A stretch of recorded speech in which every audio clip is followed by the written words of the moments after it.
dónde están nuestras debilidades, cómo es que deberíamos mirar hacia el futuro. Y si ustedes me permiten, voy a indicar acá este flujograma, qué es lo que ocurre. Este eje tiene las muertes en el Perú. Van desde 2000 hasta 14.000 por año, 1980, y vamos llegando hasta el año 1995. Eso permite ver que esta curva amarilla son las muertes de la gente que luchó contra el sendero y por supuesto senderistas también que murieron en la parte rural del país. La raya azul son las muertes en Lima, que como ustedes pueden ver son lamentables, pero son más pequeñas porque la estrategia de Abimael Guzmán era de ganar primero la parte rural, rodear Lima y hacer caer Lima al final. Del campo a la ciudad se llamaba. Cuando entra Sendero al campo, sobre todo en Ayacucho, es bien recibido. Es bien recibido porque quiere renovación. Pero a medida que la gente comienza a conocer qué es esa renovación, es decir, que quieren colectivizar a campesinos que ya se han individualizado en sus pertenencias, ya son parceleros, se resisten a la toma del poder y el manejo de la economía centralizada de Sendero. Y a raíz de eso, entonces Sendero comienza a matar y ellos comienzan a defenderse. Y esto llega hasta 1984, cuando los campesinos se ven indefensos y organizan su ejército. Un ejército ilegal que se llaman en este caso las DECA, Sistemas de Defensa contra Subversivos, Antisubversivos, que llega en su mejor momento a constituir a 123.000 hombres y mujeres del Perú. Sus armas son lanzas, son cuchillas y son unas escopetas que ellos llaman hechizos, que tienen un alcance de aproximadamente 50 metros, que han sido fabricadas para cazar pajaritos, cosas, sobre todo eso se ve en las partes selváticas. Tienen éxito al principio y efectivamente bajan las muertes, pero Sendero se reorganiza, comprende la historia y decide que más bien en lugar de violar sus pertenencias las va a proteger, cosa que la estrategia de Sendero comienza a cobrar cupos para proteger tierras, especialmente las cocaleras. Regresa bien armado y ya en 1987-89 el think tank, es decir, el centro de estudios más prestigioso del mundo en términos de guerra, que se llama el RAND Corporación, en Washington, prevé que Lima cae más o menos en 1992. Esto está publicado, es un estudio bien hecho, y dice la maravilla de la estrategia de Sendero es de que Lima no se da cuenta. Lima sigue viviendo, tiene sus playas, tiene sus cafés, tiene una cocina que cada vez es mejor y no se da cuenta que está siendo rodeado. En ese momento, entonces, cuando ya tienen un control del 60% del territorio nacional, que está en situación de emergencia, hay una convocación del presidente Alan García a decir qué podemos hacer al respecto. A medida que él va a la cumbre de Cartagena, donde están viendo los problemas de violencia y los problemas del narcotráfico. Aquí estoy yo con el presidente y yo acepto el reto de tratar de buscar una solución, porque si hay algo informal y ilegal es definitivamente esto. Entonces, lo que hacemos es que nos damos cuenta estudiando que el gran problema que tenemos es que las Fuerzas Armadas del Perú entran y no pueden distinguir entre los que son senderistas y los que son campesinos. Mismo problema que tuvo los Estados Unidos en Vietnam. Es decir, en Vietnam eran los campesinos en pijamas negros y el Viet Cong y el Viet Minh en pijamas negros, y se disparaba y se mataba a ambos. Entonces, el gran líder campesino de esos momentos de las décadas me dice, nuestro problema es que somos los aliados naturales de las Fuerzas Armadas contra Sendero, porque ellos son ciegos de vista y ciegos de lengua. lo cual quería decir de vista no se puede distinguir un senderista de un campesino, y lengua, porque los campesinos hablan quechua y ellos no. Entonces la alianza natural debería ser entre estos y las Fuerzas Armadas peruanas. Cuando tratamos de descubrir por qué no se funciona esa alianza, que era natural y que los campesinos deseaban, era porque existía a nivel internacional una idea de que ya no hay ejércitos privados, y el mayor ejemplo de que los ejércitos privados son malos eran las fuerzas colombianas que se ocupaban a nombre de los grandes hacendados de proteger sus tierras, mientras que nosotros lo que decíamos era que en el caso del Perú era distinto. Estos no eran hombres o sicarios con armas a servicio de los ricos, sino pequeños empresarios campesinos que defendían lo propio. Nos tomó un año documentar esto para indicarle a los Estados Unidos, que manejaba la opinión pública internacional sobre qué era permisible en una guerra local o no, de que se parecían los campesinos peruanos pobres a sus propios campesinos cuando se rebelaron contra los ingleses hacía más de 2 siglos para lograr su independencia, lo que se llaman los Minutemen. Eso nos permitió en ese momento de que ellos se dieran cuenta de que la revolución americana estaba ocurriendo actualmente en el Perú. Era la revolución industrial de los pequeños que surgen, y nos encontrábamos como ellos se habían encontrado desde 1917 enfrentados al comunismo internacional, y esta era la manifestación peruana. Como resultado de esto, los Estados Unidos, yo trato de armar un equipo en primer lugar, solicitando la ayuda de Javier Pérez de Cuellar, que entonces destaca de Viena las autoridades las autoridades encargadas de la droga, para que nos acompañen a la selva y a los Andes peruanos a verificar si lo que estamos diciendo es correcto o no. Le debemos muchísimo a Javier Pérez de Cuellar. Al mismo tiempo busco algunas autoridades americanas que ya teníamos, con los cuales tenemos contacto a raíz de nuestros trabajos en el extranjero. Uno era el secretario de Defensa, que se llama Dick Cheney, el vicepresidente de los Estados Unidos, Dan Quayle, y su jefe de gabinete, que era Bill Kristol. Estos tres nos dieron luego la posibilidad de pasar esto no solamente por defensa de los Estados Unidos, sino a la Casa Blanca.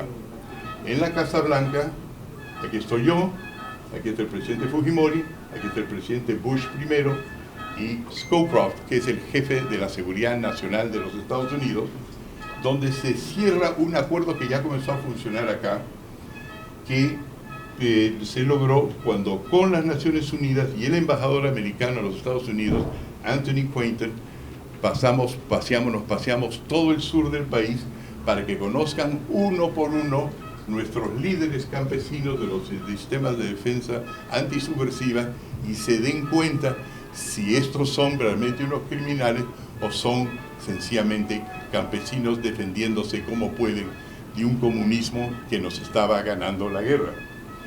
Eso da lugar a que recogemos entre ellos, estos campesinos, todas sus organizaciones, todos sus líderes, y los llevamos a Palacio de Gobierno en 2 aviones Hércules. Vimos que los campesinos en esas áreas estaban, sobre todo entre Ayacucho, Junín, las áreas del Alto Guayaga, estaban organizados en 182 comités. A estos comités se los empoderó para que comiencen a formalizar, en su región al país, por lo menos en algún grado. Como no teníamos la autoridad de dar el título pleno, creamos un título que se llama interlocutor válido. Y con esos títulos de interlocutor válido, los dirigentes podían dar su cierta formalidad a los que estaban luchando contra Sendero, para poder identificarlos, para saber quién era responsable de qué. Y aquí ve uno, esto es una foto de Caretas nos siguió de muy cerca, y ahí se ve que se le da el mapa de su región, cómo va a titular, dónde está su base, y con un plumón rojo también indicaba dónde estaba la base Sendero. Cosa que en la formalización nos dimos cuenta en poco tiempo dónde estaban nosotros, dónde estaban nuestros aliados y dónde estaba Sendero. gracias a la titulación. Aquí ven entonces que nosotros comenzamos entonces se comenzó no solamente a legitimarse, sino ya entró el ejército que entregó 120.000 fusiles a los campesinos. Y el ejército peruano, que eran 30.000, se quintuplicó. Se quintuplicó porque aquí el espacio y el tiempo lo hemos expendido para poder decir la historia, pero en poco tiempo se multiplicó y el Sendero sencillamente comenzó a huir. Y Abimael Guzmán huye también a Lima. De repente estaba entre Lima y el campo, pero ahí se enclava en Lima, y cuando por fin es agarrado por 3 brillantes policías, estaba sin un solo guardia. Es decir, Sendero fue derrotado acá. Su último gran escrito de Abimael Guzmán se llama Las dos colinas. Y en ello los dice, y lo siento por la falta de modestia, dice, y las dos colinas, todo periodista que ha luchado contra Sendero sabe dónde están, también lo pueden buscar, las dos colinas en Google, dice, nos han desalojado, todo obedece a un plan que ha sido concebido e implementado por De Soto, agente del imperialismo yanqui. Título que acepto con mucho gusto. Entran entonces a bombardearnos. Una cosa simpática de la manifestación que hay afuera es que por lo menos no tienen bombas, no saben lo que es eso, pero nos matan mientras me traen el carro, pero esencialmente se le gana la guerra a Sendero Luminoso. ¿Por qué es importante recalcar esto ahora? Porque ahora que en la elección ha vuelto a surgir el nombre de Sendero, hay que darse cuenta que la fuerza peruana está en los peruanos. Si no hubiese sido, por un lado, los que lucharon y terminaron una guerra como no lo han podido terminar ni colombianos, ni guatemaltecos, ni ningún otro país, el Perú lo hizo sin ayuda financiera ni militar norteamericana. Lo hicimos solamente con el hecho de que logramos hacer reconocer formalmente en el exterior de que nuestros campesinos no eran criminales, sino eran informales. Y hay una gran diferencia entre los dos. Y esta es una fuerza constante que tiene el Perú. En lo que se refiere a la ciudad, hubo que hacer varias publicaciones. Hubo que explicar que quienes estaban aparentemente contra la ley no eran otra cosa que personas que querían entrar a la ley, pero la ley era tenía demasiados blocajes, tenían una especie de gran muro de cemento que no los dejaba entrar, y lo que se trataba era de abrir puertas. Por eso tuvimos que hacer varias cosas. Tuvimos que darle una respuesta a mi amigo y por supuesto admirado intelectual Matos Mar, para decir que la venida a Lima de los provincianos no era que comenzaba, como él decía, una revolución con cohetes y explosivos, sino que comenzaba la civilización del Perú, más bien todo lo contrario. Hubo que contradecir las tesis entonces pre-OIT, que nos decía que la razón por la cual eran informales era porque los empresarios peruanos eran incapaces de crear un capitalismo inclusive. Por eso sale el otro Sendero. Entonces, al mismo tiempo que estamos ayudando aquí, estábamos por otro lado en la ciudad comenzando ahí sí titular, a registrar, a meter 400.000 empresas que hicimos en 3 años del sector informal al sector formal. Con lo cual, cuando por fin llega Sendero a Lima, se encuentra no con un proletariado simpatizante, sino con pequeños empresarios que no ven por qué razón hay que matar a nadie y comienzan a denunciarlo. Y se descubre entonces dónde están desalojados, dónde están ellos alojados.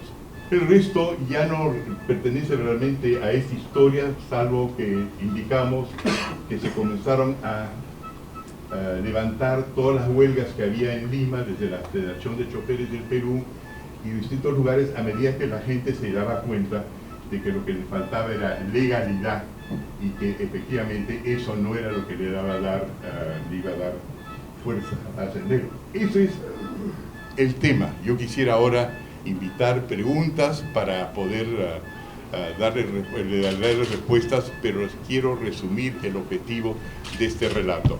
El objetivo de este relato es esto. Desde que acabó la guerra contra Sendero, han pasado 20 años. La guerra contra Sendero habrá durado 12 a 15, dependiendo de cómo la quiere uno calcular. Desde el punto de vista de cuando comienza a ser derrotado, duró 12 años. Si vamos a tener un presidente del Perú, es importante, es crucial, que este nuevo presidente sepa ahora que tenemos tantos conflictos sociales en el país, tantos problemas que enfrentar, sabiendo que la economía internacional no es ahora lo que fue antes y probablemente no lo va a ser hasta que pasen muchos años, que si queremos crear mercado interno y si queremos dar la legitimidad que permite que la minería en el Perú funcione, que se expanda y lo haga, por supuesto, cuidando al medio ambiente, esta gente de aquí afuera es crucial, porque ellos saben dónde están los daños ambientales. Son ellos que ya están tomando decisiones en el campo. Cuando salen un grupo de ronderos y le dicen al presidente de la República, por ejemplo, Conga no va, y él dice sí va, y ganan ellos, algo no está funcionando bien en la formalización del país.